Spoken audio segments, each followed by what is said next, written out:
오늘 성산인공지능연구소에서 사내 연구 발표는 처음입니다. 여기는 네이처 카페인데 외부 강사를, 유명한 외부 강사를, 미국에서 공부하고 있는 외부 강사를 초청해서 세미나를 하겠습니다. 문서영 연구원은 여기서 근무하다 갔지만 지금 뭔가를 열심히 하고 있다고 하는데, 그래서 크롤링에 대해서 한번 알아보겠습니다. 크롤링은 뭐냐면은, 거기라는 뜻인데, 이렇게 기어다니는 거, 그러니까 웹사이트를 이렇게 기어다니는 거, 이런 거에 대해서 우리가 필요한 것 같아가지고 이제 한번 알아보는 시간을 갖도록 하겠는데, 자유롭게 질문해도 되고, 미국 생활 어떤지 해서, 지금 보면 카메라들이 되면 요즘 사람들 얼어가지고 말 못하는데, 요즘은 나는 알고 보통 자주 하니까 그것도 익숙해져요. 자, 그래서 문서영한테 이제 마이크를 넘기겠습니다.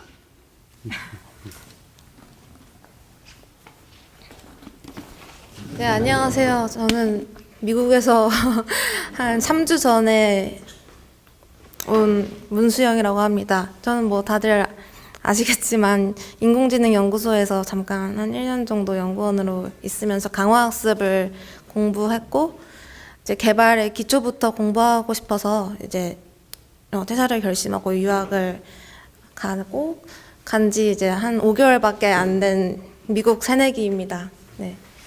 저는 지금 애리조나주에 살고 있는데, 애리조나주는 지금 거기 사막이라서 보시다시피 여기 지금 선인장이 엄청 많고 엄청 더워서 지금 여름 같은 경우는 보통 일 평균 한 40도 정도 가까이 갈 정도로 무지 덥습니다. 그래도 대신 이제 건조해서 땀이 나진 않는 좀 신기한 동네예요. 그래서 저는 이제 여기 남서부 쪽에 어디 살고 계신지 안 궁금하실 수도 있지만 저 여기 살고 있습니다. 멕시코 바로 위에. 캘리포니아가 가깝네. 네, 바로 캘리포니아 바로 옆에서 살고 있어요. 네. 그래서 날씨가 또 좋기도 하고 여름에 너무 덥기도 하고. 네. 저는 만족하면서 지내고 있습니다. 네. 오늘 할 거는 이제 크롤링에 대해서 간단하게 이제 크롤링과 관련된 개념을 좀 이제 맛보기 형식으로 이제 진행을 할 예정입니다. 그래서 크롤링이 뭐냐? 크롤링은 일단 그 영어 사전에 제가 찾아봤어요. 크롤은 이게 기어다니다 이런 뜻이에요. 애기가 기어가거나 아니면 벌레가 기어가거나 이런 거를 크롤한다고 하는데, 이제 여기서는 웹브라우저를 기어다닌다 약간 이런 느낌인 거예요. 그래서 거미를 웹브라우저에 띄워가지고 데이터를 긁어 모은다 이런 표현을 쓰는데, 이제 거미가 이렇게 있죠. 얘는 이제 왕좌의 게임 보신 분이 계실지 모르겠지만 왕좌의 게임에서 이제 거미라는 닉네임을 가진 캐릭터인데, 얘가 사람들의 그런 정보들을 다 알고 있어요. 비밀 정보들을 다 알고 있고 그런 걸 이제 내시 역할을 하고 있는데, 얘도 이제 스파이더라고 불려서 제가 한번 같이 넣어놨습니다.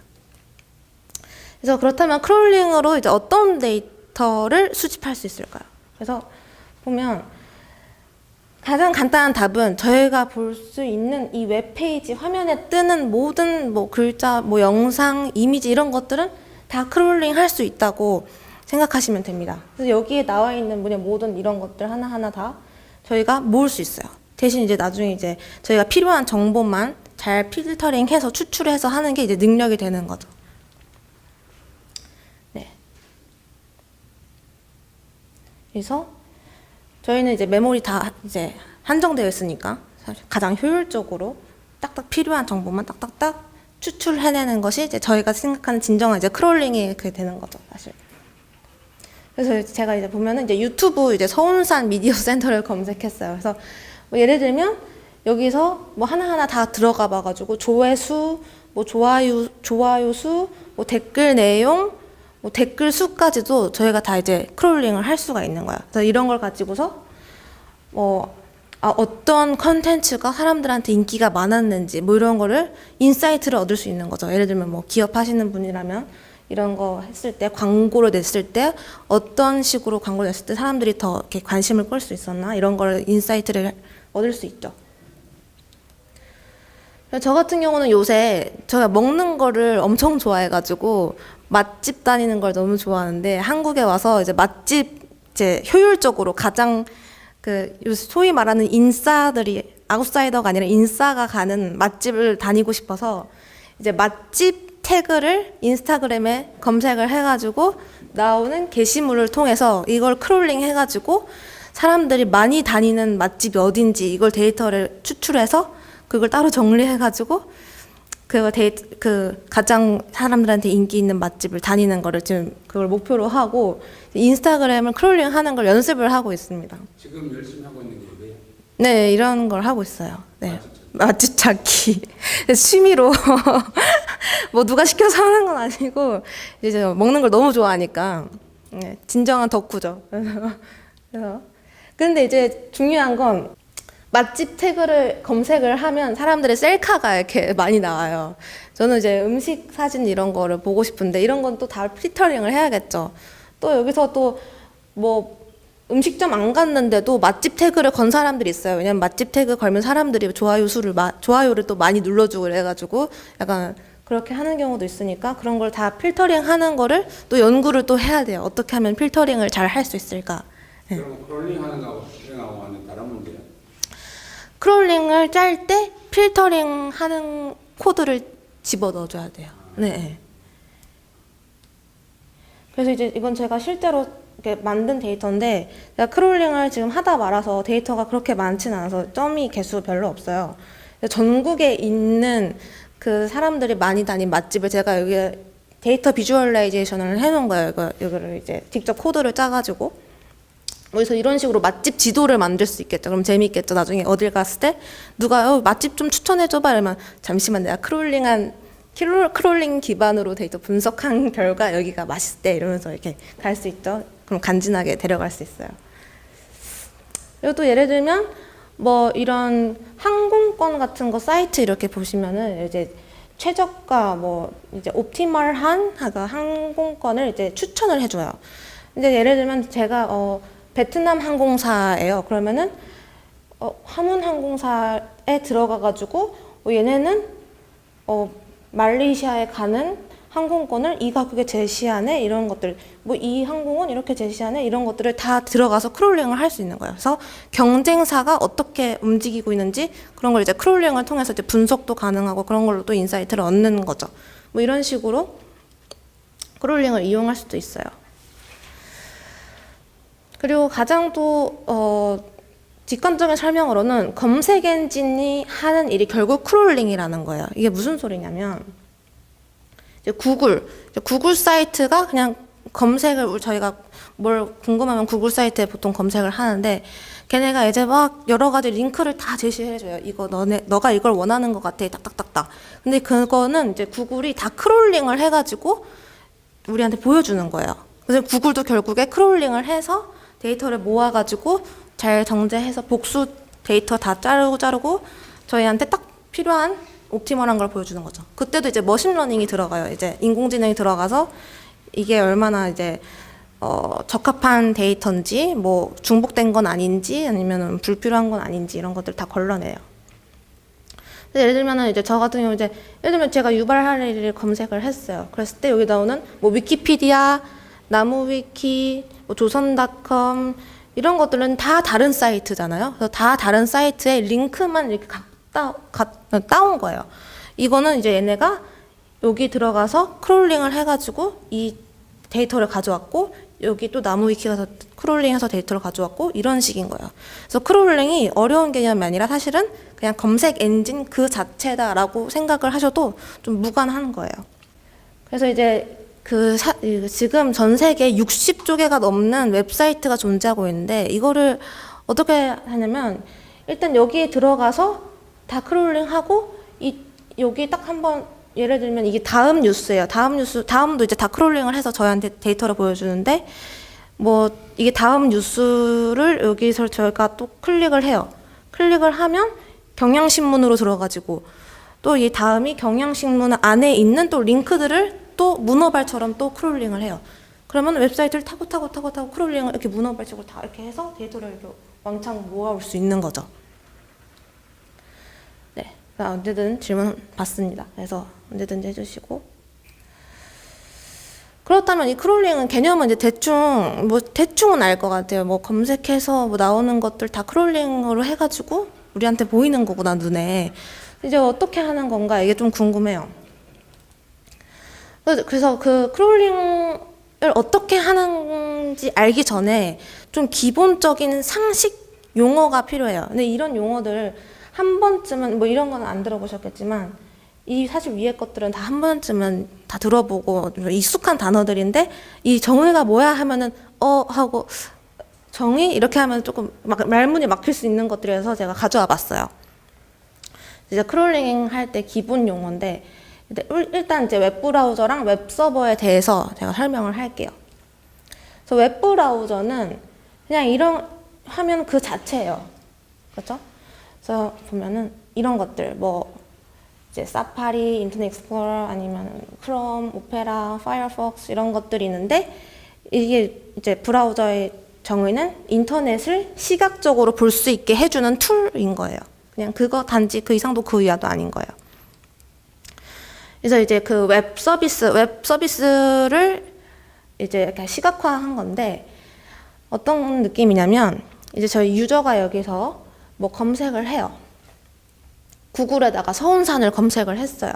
서운산을 검색하면은 이제 웹브라우저에다가 서운산을 인풋을 넣어준 거예요.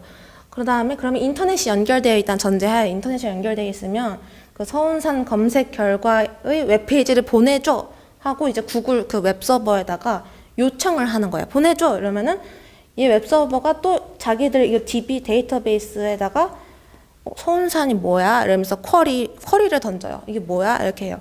그러면 얘네가 서운산 데이터를 딱 줘요. 그럼 얘네가 다시 이렇게 서운산 검색 결과를 웹페이지 검색 결과로 보내줘요. 그걸 레스폰스라고 해요. 그냥 반응. 그리고 결국에 유저가 웹페이지를 볼 수 있는 거예요. 엄청 간단하죠? 깊게는 안 들어간 건데 그냥 사실 이렇게 크게 보면 이게 다인 거예요.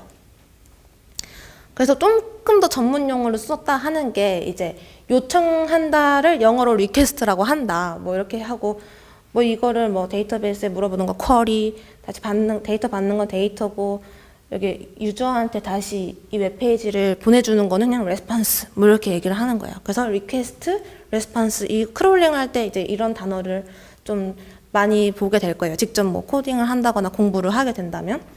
그래서 이런 전반적으로는 이런 이제 메커니즘으로 웹이 돌아가고 있다. 이거는 이제 기본 상식으로 알고 있으면 괜찮을 것 같아요. 그래서 만약에 인터넷이 안 된다 그러면은 이게 이제 웹브라우저 켜서 했을 때 아무 데이터가 안 뜨는 거죠. 이제 크롬을 켜긴 켰는데 크롬에다 쳤는데 아무것도 안 뜨는 거죠. 인터넷이 되었을 때 이게 쭉쭉쭉쭉 리퀘스트, 레스폰스 해가지고 보이는 거니까요.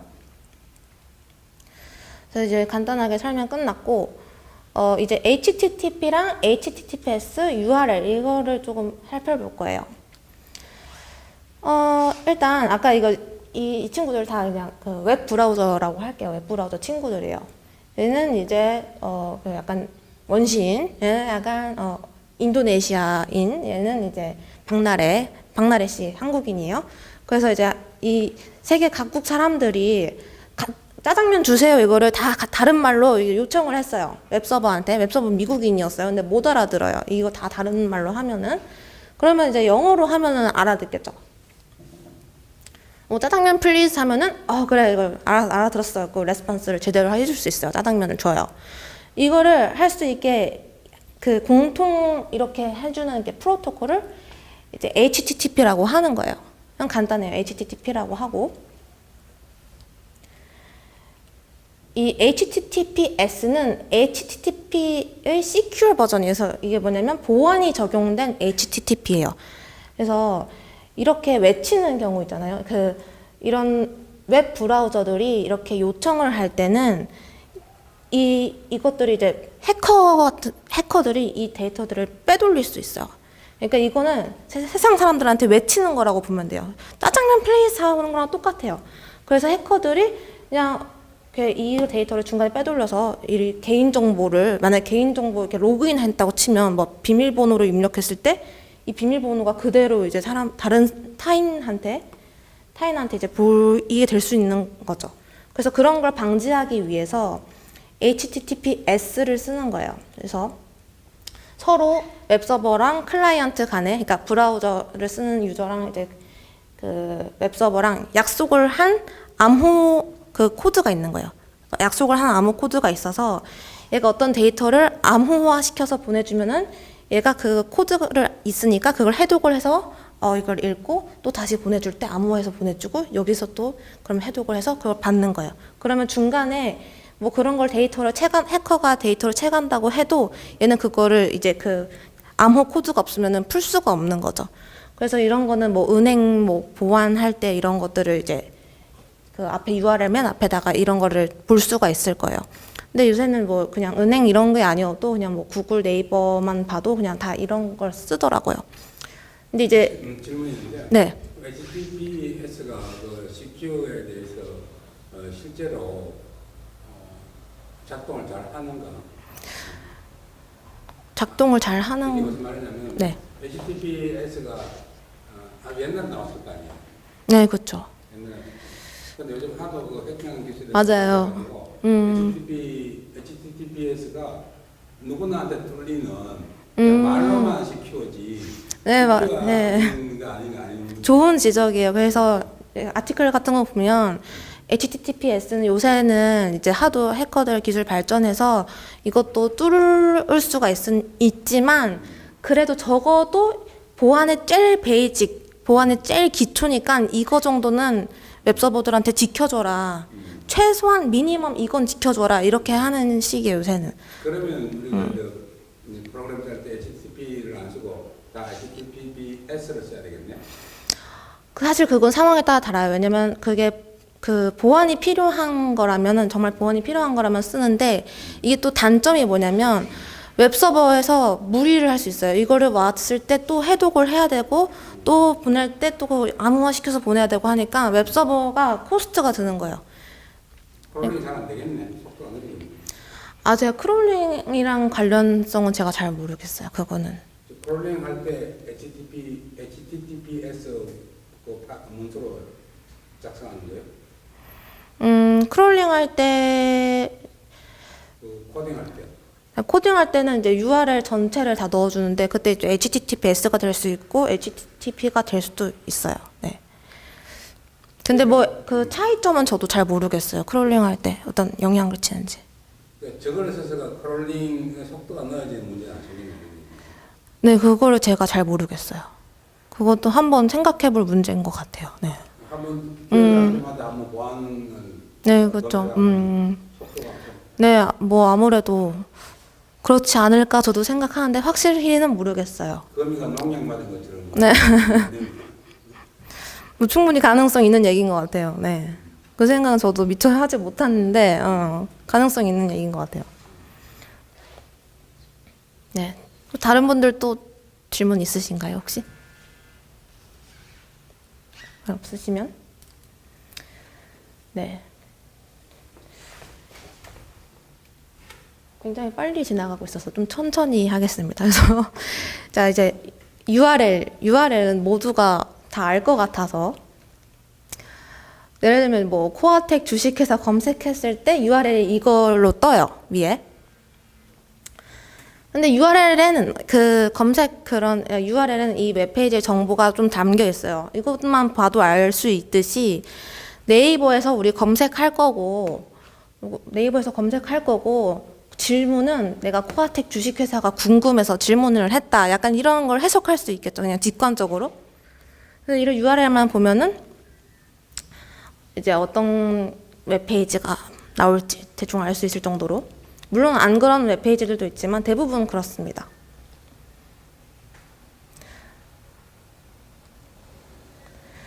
그 다음에 이제 HTML이랑 CSS를 좀 필수적으로 알아야 돼요. 그 크롤링을 할 때. 그래서 HTML, CSS는 우선 HTML은 Hypertext Markup Language의 약자고 웹페이지와 그 내용을 구조화하기 위해 사용하는 코드라고 정의를 내렸어요. 그래서 아주 간단해요. 예를 들면 그냥 HTML 그러니까 다큐멘트 타입을 HTML로 하겠다 이렇게 써주고 뭐 HTML이고 뭐 영어를 쓰겠다. 그리고 이 위에 헤드, 바디 이렇게 나뉘는데 헤드 부분은 그 여기 웹페이지에 표시되는 건 아닌데 이제 웹페이지의 성격을 나타내요. 뭐 이 웹페이지는 뭐 UTF-8로 어쩌고 하고 뭐 타이틀은 뭐야 되고 뭐 이런 것들 성격을 나타내고 바디가 이제 진정으로 여기 나타내지는 컨텐츠 부분이에요. 그래서 바디에다가 뭐 예를 들면 오늘의 추천 컨텐츠 이렇게 쓰면 딱 이거를 렌더링 했을 때 바로 이렇게 보여요. 신기하게. 렌더링 하는 것도 아주 쉬운데 여기서는 제가 설명을 넣진 않았어요. 혹시 궁금하신 분은 그냥 인터넷에 쳐보면 이제 나오니까 한번 더 공부해보고 싶으신 분은 한번 쳐보시면 좋겠습니다. 그래서 일단 옛날에는 그냥 이런 식으로 끝났어요. 그냥 여기서 줄구를 쓰고 이 줄글이 보이고 근데 좀 더 꾸미고 싶잖아요. 이거 너무 밍숭맹숭하니까 뭐 예를 들면 여기다 태그를 걸어요. 뭐 헤드 1이라는 뜻이에요. H1 뭐 이렇게 헤드 1인지 잘 약자를 모르겠지만 이러면은 오늘의 추천 콘텐츠가 이렇게 대빵만하게 커지고 아 이거 뭔가 강조하고 싶으면은 빨강색으로 바꿀 수 있어요. 이때 폰트 컬러는 레드로 하겠다. 이렇게 또 되게 하이 랭귀지 같은 느낌이 들죠. 그래서 폰트 컬러는 레드 이렇게 태그 사이에다 넣어주면은 여기가 머신러닝 빨갛게 되고 그래서 여기 BR은 그냥 띄어쓰기 그 엔터를 친다 이런 뜻인데 이렇게 넣어줬어요. 이렇게 하고 뭐 이거를 다 넣을게요. 이러면 다 넣으면 이렇게 깔끔하게 되겠죠. 그래서 이런 게 이제 HTML 코드예요. 엄청 쉬워요. 그래서 뭐 실제로 뭔가 웹페이지 자기만의 웹페이지를 만들고 싶다. 어떤 기능을 넣고 싶다 하면은 그냥 그걸 다 알 필요 없이 검색해서 그냥 HTML 이 기능 쓰고 싶은데 어떤 태그를 써야 되지? 그러면 다 나오니까 그냥 뭐 카피 앤 페이스트 하면 되는 거죠. 굉장히 쉽습니다. 물론 또 그만큼 까다롭기도 해요. 근데 이제 문제가 있어요. 여기서 이게 문제가 있어요. 리던던시가 있어요. 여기 보면 계속 똑같은 말을 반복하잖아요. 이거 되게 비효율적이에요. 예를 들면 이제 회사에서 제가 웹페이지를 만들었는데 상사가 이거 빨간 거 눈 아프다. 야, 파란색으로 다 바꿔. 이러면은 지금 3개니까 망정이지. 예를 들어 100개인 리스트가 있었으면 제가 이걸 하나하나 지우고 레드 지우고 블루 넣고 레드 지우고 블루 넣고 이거 하나하나 다 해야 되거든요. 굉장히 비효율적이에요. 그래서 이제 발전해가지고 나온 게 그러면은 태그를 여기다가 클래스를 달아가지고 여기다가 양 끝에다가 클래스 컨텐츠라 달아놓고 이 헤드 부분에 이 성격을 제시하는 부분에 스타일 태그를 걸어서 여기 아까 이건 디비전이라 뜻인데 div에 있는 것들은 다 컬러를 레드로 해라. 그러면은 그냥 다 레드로 되는 거예요. 하나하나 일일이 안 해도 되는 거죠. 이때 이 스타일 부분이 이제 제가 이제 스카이 블루로 하늘색으로 바꾸고 싶어요. 그러면 그냥 여기만 스카이 블루 이거 레드 지우고 하면은 싹 다 바뀌니까 효율적으로 할 수 있죠. 그래서 이게 바로 CSS예요. 이 스타일 부분이. 그래서 HTML은 이런 기본적인 그 컨텐츠 데이터를 다 넣을 수 있는 그런 노트장이고 이제 CSS는 뭐 그렇게 뭐 색연필 정도라고 할 수도 있을 것 같아요. 아니면 뭐 물감 정도. 그래서 스타일 부분을 명시하는 걸 CSS다. 그러니까 평소에 그냥 HTML, CSS 이런 단어 많이 봤는데 이제 뭐냐 이렇게 보니까 이제 개념이 조금 아시겠죠? 혹시 뭐 질문 있으신가요? 네. HTML을 네. 저기 지금 저거를 좀 쓰잖아요. 네. 좀 쓰면은 저기 지금 웹으로 바로 이제 바로 볼 수가 있잖아요. 네. 그러면 그 아까 얘기했던 종이 같은 그거는 뭘 쓰는 거예요? HTML 코드를 입력하는 노트에서는 제가 이거요? 이거는 이건 사람들마다 쓰는 게 다른데 저는 그 비주얼 스튜디오 코드라는 에디터를 편집기를 쓰고 있어요. 그래서 이건 뭐 파이참도 있고 비주얼 스튜디오 코드도 있고 다양한 게 있는데 저는 비주얼 스튜디오 코드를 쓰고 있습니다. 네.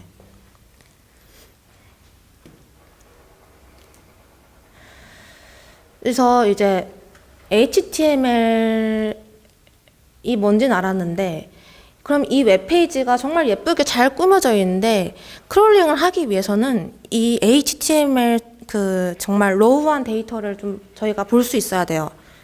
그래서 이제 코아텍의 사이트인데 이 HTML 코드를 보기 위해서 이 URL 맨 앞쪽에다가 뷰 소스 땡땡, 그러니까 콜론을 써서 엔터를 쳐줍니다. 그러니까 소스를 보겠다. 안에 HTML 그 좀 복잡한 거 좀 보겠다.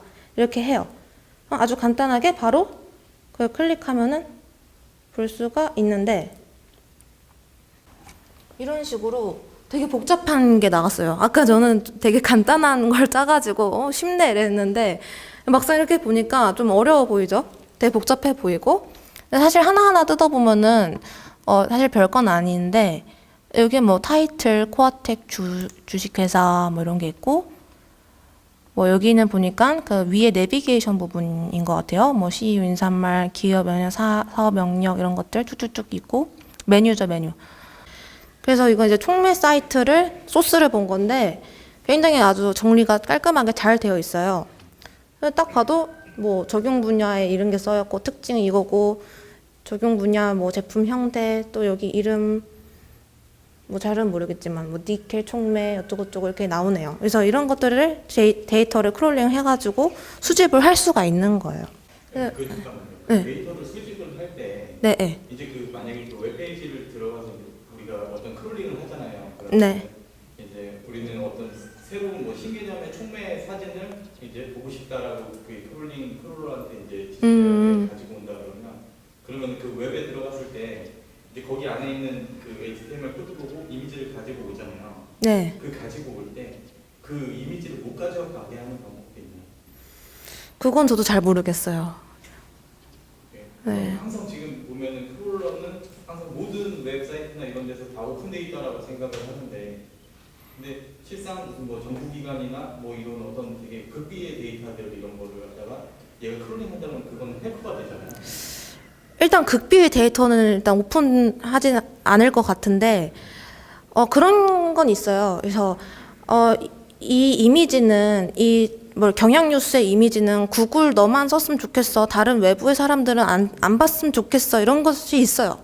그런 것들은 이제 크롤링을 쉽게 하지 못하고 뭔가 또 트릭을 써줘야 돼요. 트릭이라고 하기는 조금 애매한데 그래서 나는 그럼 그 바로 경향신문 이미지를 가져올 수는 없지만 내가 구글을 통해서 이미지를 가져올 거야 라고 코드를 짜주면 그러니까 레퍼럴을 짜주면 또 그거를 가져올 수도 있고 이런 방법이 있어요. 그 크롤러가 우회되는 경우로 이제 네, 뭐 그런 느낌이죠. 네. 그러면 아무래도 더 부하가 더 많이 걸리겠네요. 처음에 짜놨던 변해가지고 크롤링 했을 때보다 이제 얘가 우회해가지고 만약 구글을 뒤져라 그러면은 구글 안에서 경향신문 기사를 다시 뒤져야 되는. 네. 생각은 안 해봤는데 충분히 가능성이 있을 것 같아요. 네. 그 크롤링이라는 게 결국은 HTML을 더한다는 뜻인가? 네, 그렇죠. 결국에는 그 HTML 들어가서 거기에 있는 단어들을 다 검색한다. 네. 그래서 일단 종합적으로 이때까지 한 걸 정리해 보면 그 URL 있잖아요. 그 클라이언트가 이제 웹 브라우저에 뭐 검색을 하는 것 자체가 그 URL을 요청을 하는 거예요. 그러니까 URL 아까처럼 뭐 코아텍 플러스 뭐 주식회사 그 검색 그 URL 있잖아요. 그 URL을 웹 서버에 네이버에다가 요청을 해요. 리퀘스트를 하면 레스폰스로 보내주는 게 이제 아까 그런 소스 코드 같은 것들을 싸주는 거죠. 그러면 크롤러는 그 HTML 소스 코드를 전체 다를 긁어올 수가 있고 근데 저희는 이제 필터링 하고 싶으니까 그거를 잘 필터링 하기 위해서 아까 그 CSS 태그들을 이용해요. 이따가 또 살짝 얘기를 하겠지만 뭐 그런 것 사실 그런 메커니즘이 엄청 쉬워요. 그래서 전체적인 메커니즘은 나중에 이제 살짝 까다로운 거는 그 필터링 할 때 그 CSS를 이제 잘 셀렉트 해주는 게 좀 처음에 초심자들한테 저 같은 사람들한테는 좀 시간이 오래 걸리는데 이걸 많이 해본 사람들은 태그를 막 그냥 뭐 그냥 바로바로 그냥 이거 태그 넣어서 이제 셀렉트하면 되겠네 하고 탁탁탁탁 쳐가지고 바로바로 뭐 10분 만에 크롤로 짜고 막 이러는데 저는 막 1시간, 2시간 걸립니다. 그게 좀 오래 걸려요. 네. 혹시 또 다른 질문 있으신가요? 네. 이제 파이썬 왜냐면 저희가 이제 크롤러를 짜는 거는 사실 파이썬 말고도 C로도 짤 수 있고 뭐 루비로도 짤 수 있고 모든 프로그래밍 언어가 크롤러를 짤 수는 있긴 해요. 근데 이제 파이썬이 가장 접근성이 좋고 저희가 한 번씩 다 배운 것처럼 이제 하이 레벨이니까 또 이제 이해하기도 쉽고, 네. 그래서 파이썬을 주로 많이 써요. 크롤러 쓸 때도. 또 파이썬에 그래서 장점이 또 많은 게 파이썬은 정말 만능이에요. 이게 무슨 말이냐면은 일단 크롤러를 짤 때 아까 스크래피가 그 라이브러리예요. 그래서 판다스, 넘파이 그런 것처럼 스크래피라는 게 있는 거예요. 그래서 스크래피라는 라이브러리로 크롤러를 쉽게 짤 수 있어요. 이런 툴을 이용을 해서. 스크래피는 크롤링을 도와주기 위한 파이썬 기반 라이브러리입니다. 왜냐면 스크래핑을 한다고 해서 스크래피고, 크롤러도 짤 수 있지. 또 파이썬은 그 웹서버 쪽에서 이제 그 장고라는 프레임워크를 이용을 해가지고 그 서버가 웹페이지를 브라우저에게 넘겨줄 때, 레스폰스를 할 때 자주 쓰이는 요소들을 제공해 주는 거예요. 이게 무슨 소리냐면, 이거예요. 뭐, 이렇게 손님이 식당에 갔는데, 저 김치찌개 주세요. 그랬어요. 그래서 손님이 이제 웹 브라우저예요. 그러면 식당 주인이 웹 서버예요. 그 주인한테 김치찌개 하나 주세요. 그랬어요. 근데 그 사람이 그 김치찌개를 주기 위해서 갑자기 김장을 담가요. 김장을 담그고 고춧가루 얻으려고 고추를 심고 막 이러기 시작하면 100년 1000년 걸리는 거죠. 이제 그렇게 막 손님들이 계속 그렇게 주문하는데 그거를 그때마다 막 갑자기 또 다시 고추 심고 막 김장 담그고 이러면은 시간이 너무 오래 걸리고 비효율적이잖아요. 그래서 어느 정도 그런 재료들을 딱딱딱 미리 만들어 놓죠. 뭐 김치, 고춧가루 이런 거 다 이제 세팅을 해놔요. 그리고 주문이 들어오면은 그냥 그거를 조합해가지고 딱 주고, 뭐 된장찌개를 달라 그러면 또 그걸 또 조합해서 주고 이렇게 할 수 있죠. 그런 재료들의 역할을 하는 게 이제 장고 이런 거예요. 그래서 예를 들면 웹페이지에서는 항상 로그인 창이 위에 이렇게 오른쪽 위에 보통 떠 있는데 이런 로그인 창을 구현하는 거를 도와주는 게 뭐 장고다 이렇게 생각을 하시면 편해요. 근데 이제 장고를 쓰기 위해서는 이제 파이썬이 장고를 쓸 수 있는 거죠. 파이썬은 가지고 이제 왜냐면 장고가 이제 뭐 텐서플로우처럼 그런 프레임워크거든요. 그 웹 기반. 그래서 파이썬이 그런 서버 쪽에서도 쓰이고 그 브라우저 쪽에서 이제 크롤링하기 위해서도 쓰이고 양방향으로도 다 이제 어디서나 다 유용한 언어이니까 이거 하나만 알았을 때 저기 뭐 이제 풀 메커니즘을 어떻게 뭐 생각해 보면 또 구현할 수도 있겠다 뭐 이런 생각이 들어요. 또 파이썬이 또 좋은 점 저희가 배운 것처럼 이제 판다스라는 라이브러리로 뭐 그 데이터를 CSV로 저장하고 읽고 그래프도 그릴 수 있어요. 뭐 그래서 뭐 CSV뿐만 아니라 엑셀, 뭐 제이슨 파일 뭐 이런 데이터들을 저장하고 예쁘게 그래프로 저희 예전에 했던 것처럼 뭐 막대 그래프 이런 걸로 예쁘게 꾸며서 데이터 비주얼라이제이션도 할 수 있는 거죠. 그래서 만능이라는 거죠. 그래서 제가 만능이라고 한 게 뭐 이런 거 구글 서운산 검색했는데 이제 크롤링하고 이런 거 뭐 웹서버가 레스폰스 할 때 장고 쓰고 뭐 이런 것들 다 이제 파이썬으로 할 수 있고 또 웹페이지에서 데이터 시각화한 거 막 판다스 써가지고 또 데이터 예쁘게 볼 수 있고 만능이다. 그래서 파이썬을 이왕 시작하는 거 파이썬으로 크롤링을 짜는 게 좋겠다 이런 생각이 들어요. 그래서 사실 다 한 거예요. 이제 용어는 이제 스크래피를 어떻게 쓰는 건지 살짝 맛볼 거예요. 그래서 사실 자세하게는 안 넣고 또 이 스크래피만의 장점이 있는데 스크래피가 튜토리얼이 검색하면은 너무 잘 돼 있어요. 그리고 사람들이 스크래피를 많이 써서 그 소스들도 많아요. 그래서 혼자 독학하기가 굉장히 괜찮다고 저는 생각이 듭니다. 그래서 저는 이제 간단하게 사실 저도 이제 크롤링 초보자라 가지고 뭐 이렇게 거창하게는 못했고 이제 급하게 오늘 크롤링을 짰어요. 오늘 아침에 이거 잠깐 이거 이제 촉매제 이거 갑자기 여기를 이제 크롤링 직접 해보면은 재밌겠다 해서 이제 촉매제 그 나오는 사이트를 크롤링을 해보자 이렇게 생각했어요. 그래서 저는 이제 스크래피 튜토리얼 홈페이지를 이제 처음에 봤고 스크래피를 이용하는 거는 엄청 쉬워요. 그래서 예를 들면 이제 이런 거 노트북에서 많이 보셨을 텐데 여기다 이거 켜가지고 터미널 켜가지고 그냥 pip install scrappy pip install 이거 많이 보셨죠? 이거 저번에 예전에 수업할 때서 pip install scrappy 하면 스크래피가 다운로드가 돼요. 근데 뭐 이게 잘 익숙하지 않는 방법이다 하면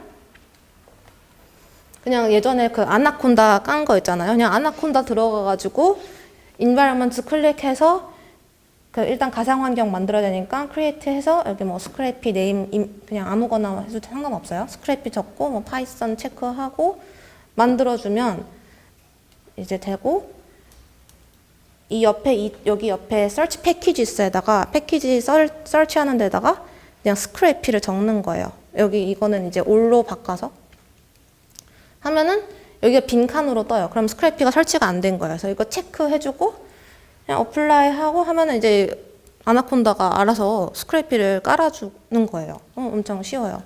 이런 식으로 스크래피 까는 건 쉽고 스크래피 뭐 스크래피 스타트 어쩌고 뭐 저희가 원하는 프로젝트명 코아텍 이걸 치면은 자동으로 코아텍이라는 그 디렉토리가 생겨요. 그 디렉토리가 생기고 그 내부에 자동으로 이런 파일들이 쫙 깔려요. 알아서 얘네들이 그 잘 돌아가게끔 파일들을 제 컴퓨터에다가 이렇게 깔아주는 거예요. 그런 거 보니까 제가 코아텍이라고 프로젝트 명을 알아서 쳤더니 코아텍 디렉토리 안에는 이런 것들 있고 사실 이거 다 지금 안 볼 거고 여기서 중요한 건 스파이더예요. 스파이더. 스파이더 폴더 안에는 또 이런 것들이 있다. 이렇게 해서 디폴트로 다 세팅을 딱 해줘요. 그 다음은 너가 알아서 해 이렇게 하는 거예요. 그럼 이제 스크래핑을 하기 위해서 거미를 만드는 건데 거미를 만들기 위해서는 이 스파이더 그 파일 안에다가 그 거미를 만들어야 돼요. 여기는 아직 지금 이 파일 안에 거미가 없어요. 그래서 저는 임의로 여기 안에다가 coatek.py라고 쳐가지고 coatek.py라는 그 파이썬 그 파일을 만들었어요. 그럼 이제 완전 빈 그 파일이 나오는 거죠. 빈 노트장이 뜨는 거죠. 그러면은 딱 이제 뭘 해야 되지? 이제 빈 노트에다가 코딩하는 게 이제 되게 당황스럽거든요. 그래서 이제 도움을 줄 수 있는 게 이 튜토리얼 사이트에 들어가서 아주 친절하게 처음에 그 파일 만들어서 이거를 쓰면 된다 이렇게 알려줘요. 또 저는 복사 붙여넣기 했습니다. 그래서 다 긁어가지고 복사해서 붙여넣기 해요. coatek.py 그 파일에다가. 그 다음에 바꾼 거는 제가 여기서 바꾼 거는 얘네 튜토리얼에서는 그 무슨 인용 페이지에서 인용구를 모아둔 페이지를 스크래핑 하는 거를 예시로 해놔가지고 쿼츠라고 써있는데 저는 이걸 코아텍으로 바꿨고 이 네임도 그냥 코아텍으로 바꿔주고 이거 두 개 바꿔주고 이 URL은 제가 그 데이터를 얻고 싶은 그 URL인 거예요. 여기다가 아까 촉매제 그 URL을 바꿔 써줬어요. URL 부분에다가 그것만 하면 여기 위에는 끝났고 이거 definition parse 부분이 있는데 잘 안 보이시겠지만 definition parse 부분이 여기 밑에 그 메서드로 있는데 parse가 그냥 이렇게 쪼개는 거잖아요. 그래서 아까 그 오픈 소스로 봤을 때 그 HTML 쭉 코드가 있었는데 이걸 다 긁어올 게 아니고 파싱해서 필요한 것만 필터링 해가지고 갖고 오고 싶다 이 부분을 여기다가 정의를 할 수 있어요. 그래서 저는 이 파스 부분을 얘는 이제 이거는 그 예시에 최적화되어 있는 그 코드니까 일단 저는 여기는 다 지웠어요. 여기서부터는 제가 진짜로 하나하나 약간 노가다스럽게 하면서 이제 짰는데 그래서 아까 이걸 바꿨다는 게 여기 제가 여기 있네요. 네, 그냥 코아텍으로 바꿨고 뭐 URL도 코아텍으로 바꿨고 네. 그래서 파스 부분 아래를 제가 다시 새롭게 정의를 했어요. 그래서 물론 뭐 이게 지금 다 밑에는 안 보이는데 예를 들면 뭐 타이틀, 카테고리스 뭐 이런 거를 정의를 했는데 이게 타이틀이 뭐냐면 예를 들면 그런 거죠. 촉매제 이름은 이렇게 될 것이다. 뭐 카테고리, 뭐 특성은 이렇게 될 것이다 하고 정의를 제가 하나하나 다 지정을 해주는 거예요. 이때 여기서 response.css 이런 그 펑션을 써요. response.css 하고 여기다가 뭐 catalyst pub TIT 뭐 이런 거를 써놨는데 이게 뭐냐면은 아까 그 CSS에서 보면은 뭐 div 이런 태그가 있었어요. 그랬을 때 여기다가 div를 넣으면 div 태그 안에 있는 내용들만 긁어와줘 이런 뜻이에요. 그래서 response.css로 저희가 선택적으로 필터링, 자체 필터링 해가지고 그 태그를 읽고서 그 부분만 가져오는 거죠. 그래서 저 같은 경우는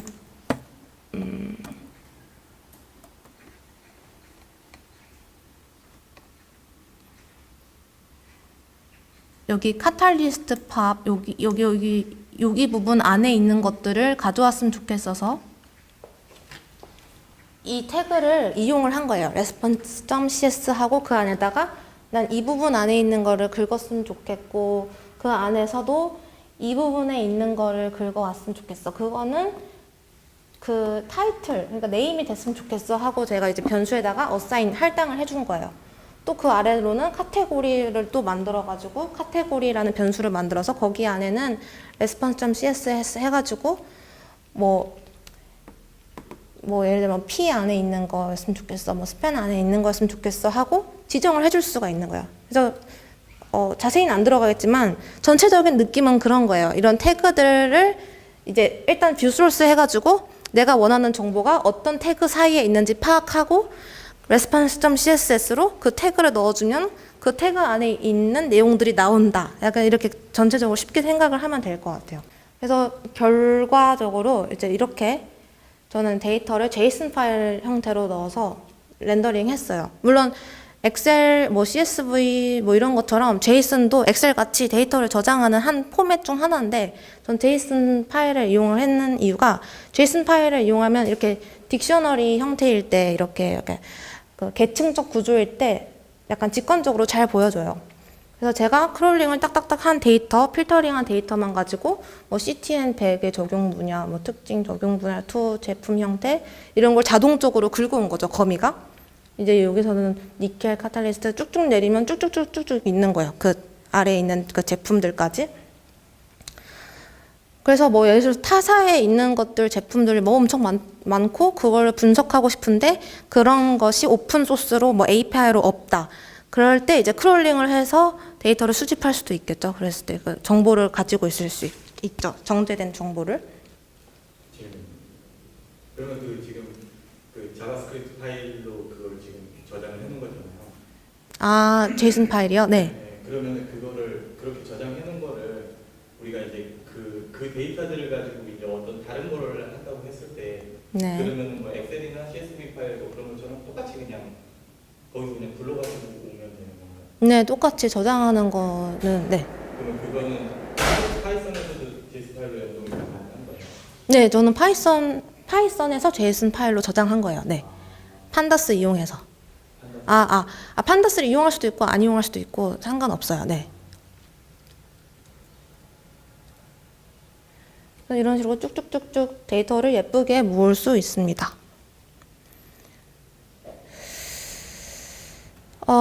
혹시 여기까지 질문 있으신가요? 생각보다 좀 복잡한데 어려울 것 같은데. 네. 처음에는 사실 좀 어려워요. 네. 예를 들어서 내가 궁금한 거는 네. 전 세계의 니켈 촉매를 어느 회사에서 만들고 있느냐? 그걸 알고 있을까?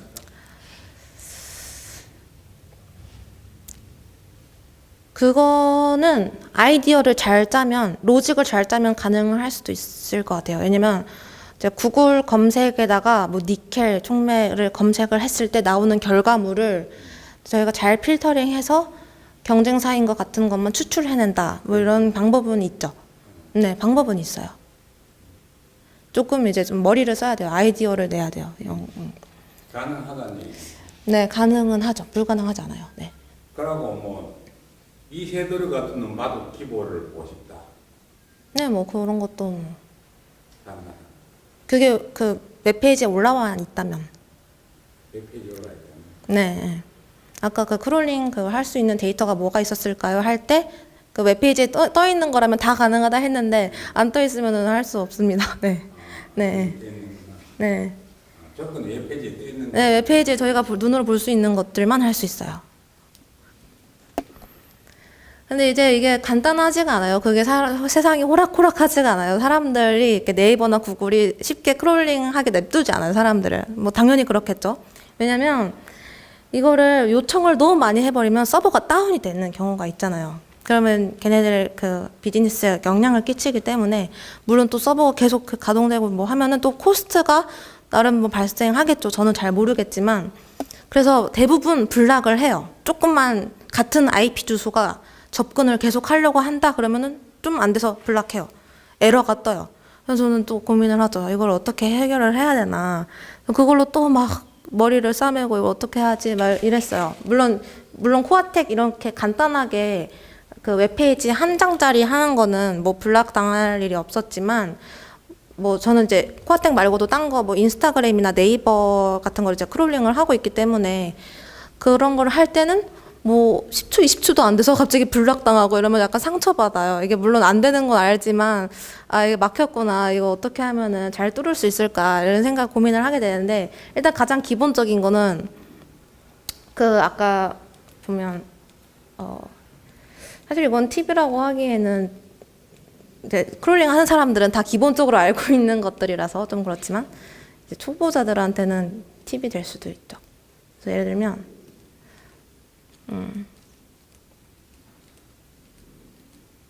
아까 이 파일들이 쭉쭉쭉 생성되는데 여기 세팅스 파일도 같이 생성이 돼요. 그래서 이 파일 안으로 들어가 보면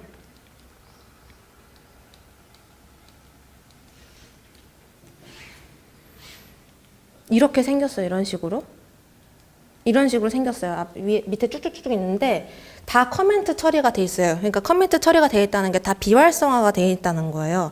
그 말은 이제 유저가 원하는 것만 커멘트를 풀어서 활성화시킬 수 있다는 뜻이에요. 근데 이게 지금 로봇 오베이는 true로 돼 있어요. 이게 뭐냐면 로봇 tx 오베이 true 이거는 이제 그 웹페이지 들어가 보면 예를 들면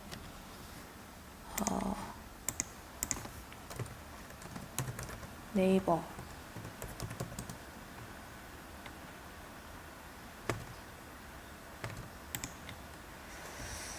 여기 아마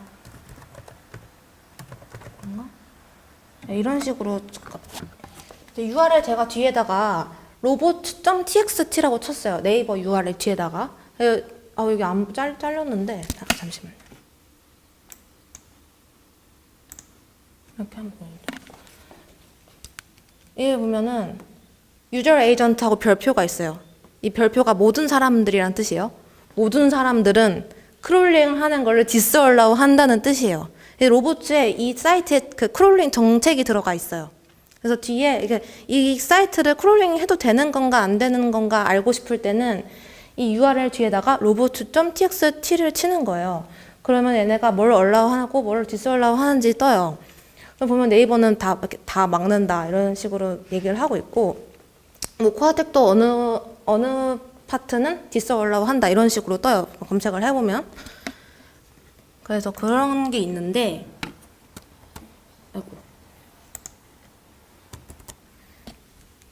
그거를 저는 따르겠다 이렇게 순종하겠다는 거예요. 오베이 하겠다 이렇게 true 이렇게 돼 있는 거예요. 근데 사실 이러면 안 되지만 이걸 false로 살짝 바꿉니다. 사실은 이러면 안 좋은 거라고는 하는데 사실 이걸 true로 남겨두는 게 상도라고는 하는데 저희끼리 이렇게 있을 때는 사실 false로 바꿔서 합니다.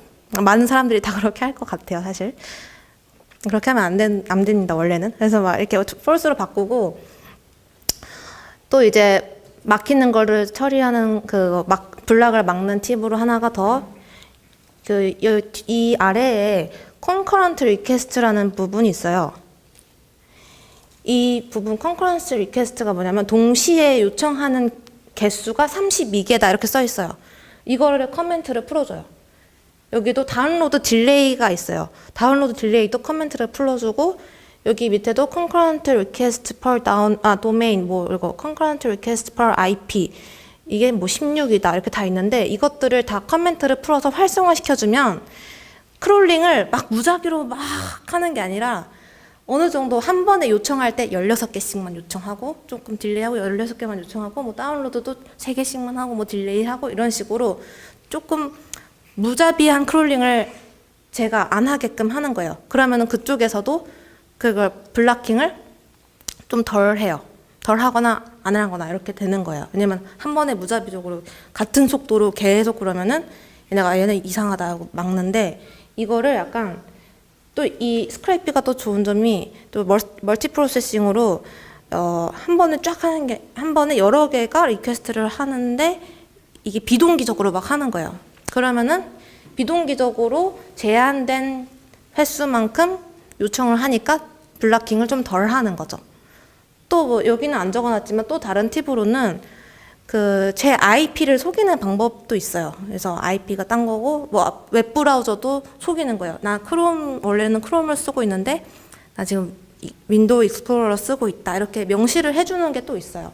그런 여러 가지 팁이 있는데 그거는 실전에서 이제 할 때 고민할 사항입니다. 네. 그래서 지금은 여기까지만 하면 될 것 같고.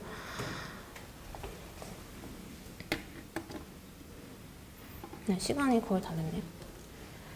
혹시 질문 있으신가요? 네. 네, 그러면 지금 크롤링을 이제 시작을 했을 때 네. 네. 만약에 어떤 되게 광범위한 데이터를 우리가 이제 크롤링을 하려고 하면 네. 얘를 이제 그 많은 데이터를 계속 받아오려고 하면 이제 블락시킨다 그러잖아요. 네. 계속 접속이 될 수 없으니까 이 크롤링을 만약에 똑같은 크롤링을 뭐 한 10개를 만들었다, 20개를 만들었다 이렇게 해가지고 공유 대안이 될 수 있을까요? 그 노트북을 여러 개 쓰고 뭐 그렇게 하면은 그럴 수도 있는데 한 노트북에 한 똑같은 동일 IP로 하는 건 사실 소용 없는 거죠. 한 개의 IP에는 한 개의 네, 그렇죠, 그렇죠. 뭐, 네, 그렇죠. 네. 그렇게 하려면 아예 그냥 PC가 여러 대가 있어가지고 걔가 네. 근데 사람들이 똑똑하게도 그거를 굳이 그렇게 안 해도 되게끔 가짜 IP랑 막 가짜 웹브라우저랑 이런 걸 리스트를 쫙 달아놓은 웹사이트가 있어요. 너는 갖다 써라. 가명이죠, 가명. 가명을 막 몇 개 써라. 그래서 저도 좀 해봤는데 그 가명을 이제 긁어다가 복사 붙여넣기 약간 그 세팅 파일 말고 다른 또 미들웨어 파일이라는 게 있는데 미들웨어 파일 들어가가지고 또 복사 붙여넣기 해서 유저 에이전트는 리스트 쫙 해놓고 가끔은 이거 쓰고 가끔은 이 IP 쓰고 이렇게 해라 이렇게 하는 게 또 있어요. 그런 트릭이 있어요. 그게 설정이 가능한 거예요. 네, 그 안에서 다 할 수. 할 때 이 IP 갖다 쓰고 다음에는 이 IP 네, 네, 랜덤하게 쓰라도 할 수 있죠. 네. 네. 그런 트릭이 다 있어요. 예상은 했지만은 뭐 세상에 쉬운 건 없는데 난 인공지능보다 훨씬 어려운 것 같아. 학연구원이 이거 잘 알아주면 되겠어. 그래서 이거는 확실히 언어가 돼가지고 젊은 애들이 잘하는 거다. 우리는 수학을 풀어줘야 되는데 이거 뭐 컴퓨터 언어라서 그런지 우리는 확실히 언어 배우기는 좀 나이가 좀 있는 것 같아. 젊은 사람들이 더 잘할 것 같아. 하여튼 하면 좋겠는데 하여튼 재밌는 거 했는데 다른 질문 또 그동안 공부만 했네. 벼락치기도 했어요. 그래 이제 미국 생활을 해보니까 어때? 좀 몇 개월 안 됐지만 느낀. 미국 일단 굉장히 자유로워서 그런 점은 좀 마음에 들었고 뭐 한국이랑 크게 차이는 없는 것 같아요. 사람 사는 게. 그리고 뭐 사실 저 집 밖으로 잘 안 나갔습니다. 집에서 그냥 미국에 공부하러 가고 파이썬 공부한다 해가지고 실망을 많이 했는데 근데 미국 유학을 혼자 갔잖아. 네. 뭐 처음에 유학원도 좀 알아보다가 네. 그래 그 대학에 지금 3학년으로 가게 됐는데 그 아무나 미국 대학은 아무나 받아주나? 학교 레벨마다 다르죠. 네. 그치 그러면 미국 대학에 가게 된 키포인트 아니면 뭔가 그래도 이 사람이 미국에 가서 공부할 수 있는 능력이 돼야 이거 억셉트를 할까 어드미션 줄 거 아니에요. 그게 내가 뭐 성적이 좋아서 그렇다든가 아니면은 토익 시험을 잘 봤다든가 아니면 거기 경쟁이 더 갈 수 있는 뭐였을까 그게? 저는 그 특출난 건 없고 그냥 커트라인만 넘겨서 간 경우라서 뭐 할 말이 딱히 할 말이 없습니다. 그러면 그 미국 대학에서 무조건 다 받아주는 거야? 아니 또 그건 아니죠. 커트라인은 넘겨야죠. 그 커트라인 과목이 뭐냐고 이게. 네, 토플이랑 어. 그 학교 성적 이전에 다녔던 학교 성적 이런 게 커트라인. 그래도 거기 뭐 자기소개서라든가 뭐 옛날엔 자기소개서 상당히 중요했거든. 아니면 그 혹시 그 컴퓨터 공학과를 갔는데 기법에 올린 자료가 좀 도움이 되지 않았을까? 뭐 그럴 수도 있지만 그걸 제출하긴 했지만 그게 도움이 됐는지는 저도 잘 모르겠어요. 네. 아마 저 미국도 그 외국 내 생각에는 외국 학생들을 유치하려고 많이 노력하는가 봐요. 한 학기 등록금이 굉장히 비싸니까 미국 그 한 학기에 한 학기에 500만 원 정도? 네. 그 1년에 4학기인가? 3학기인가? 네, 새 학기. 세 학기면 500만 원 치면 1,500만 원 등록금 들어가는 건가요? 좀 더인 걸로 알고. 한 2천만 원 된다고 생각하면, 그러니까 미국도 대학도 영업을 해야 되니까 학생들을 모아야 돼요. 그럼 아무나 막 모을 수 없으니까. 그래서 뭐 조금만 노력하면 유학 가기는 쉬울 것 같아요. 그래서 처음에 뭐 우리나라 유명한 유학원도 많이 같이 알아보고 했는데 결국은 혼자 뭐 어떻게 해가지고 지금 미국 가서 뭐 장하게 잘하고 있는데 열심히 하고 있는 것 같아요. 혹시 또 뭐 질문, 크롤리 질문 있나? 아니요, 그런 질문은 없고요. 지금까지 이제 지금 미국 가가지고 이제 한 1년 거의 다 됐잖아요. 아 네. 그럼 지금 이제 그 크롤러하고 뭐 이런 거 지금 평소에 하고 싶었던 거 지금 하는 것 같아요. 네 맞아요. 그거 하는 것 같은데 이제 본격적으로 인공지능은 언제 시작할 건지. 이거 끝나고 차후에 할 생각은 있어요. 아니면 이걸 연장선으로 또 이제 맛집 데이터 기반해가지고 위치 기반해서 어느 게 시간에 따라서 어느 위치가 뜨고 있는지 그럼 뭐 그걸 머신러닝으로 할 수도 있겠다라는 그냥 막연한 생각은 갖고 있어요. 계획은 없어요. 우리가 이제 제일 고민하는 게 네. 뭐 크롤링도 좋고 데이터도 많고 뭐 지금 웹에서 워낙 데이터가 많으니까 우리가 지금 많은 데이터를 가지고 있는데 네. 이 데이터 처리를 하는 방법을 잘 모르니까. 네, 그렇죠. 그게 제일 문제죠. 얼마만큼 좀 효율적으로 잘 처리해가지고 뭔가를 이제 최종적으로 도출해낼 수 있게까지. 네, 이제 그 다음 과제죠, 그게. 네. 네, 네, 네, 그렇죠. 그게 최종 목적이죠, 사실. 근데 기업을 하다 보면 아까번에 영화 배우 아까 무슨 영화 남자 하나 스파이더 그 남자 하나 있대. 내신의 거미. 첩보 영화 보면 항상 탐 크루즈 보면 한테 정보 막 찾아주는 사람 있잖아요. 그런 사람을 뭐라 그래요? 그런 사람 부르는 이름이 있잖아요. 정보 막 찾아주는 사람. 내가 기억이 안 나는데 뭐라고 불러요, 그런 사람을. 정보 찾아주는 사람들. 정보를 굉장히 빨리 찾아주는 사람들. 뭐 누구 딱 하면 이 사람은 누구 어디에 살았고 누구 범죄 수사대 보면은 뚝 하면 아직 하면 학력은 얼마마다 해서 딱 보고서 나오잖아. 영화에서 나오잖아. 기업도 그래 운영하면 좋겠다는 생각이 들어요. 촉매하면 촉매에 대한 전공 중국 촉매 종목 쫙 나오고. 근데 코로나에 관심 가진 이유는 또 세계 곡물 시장이 어떻게 변하는지, 전 세계 어떻게 변하는지, 요즘 블록체인으로도 한다 그러던데, 그래서 어디가 가장 싼지, 어디가, 여기가 아까 맛집이지만 곡물이 어디가 제일 싼지, 우리 니켈 금속이 어디가 제일 싼지, 경쟁자는 뭐가 하고 있는지 해서, 크롤링은 누군가는 해야 될 것 같다라는 생각이 드는데, 하여튼 그렇습니다. 오케이. 이상, 끝내겠습니다. 박수 좀 치주지, 그래요.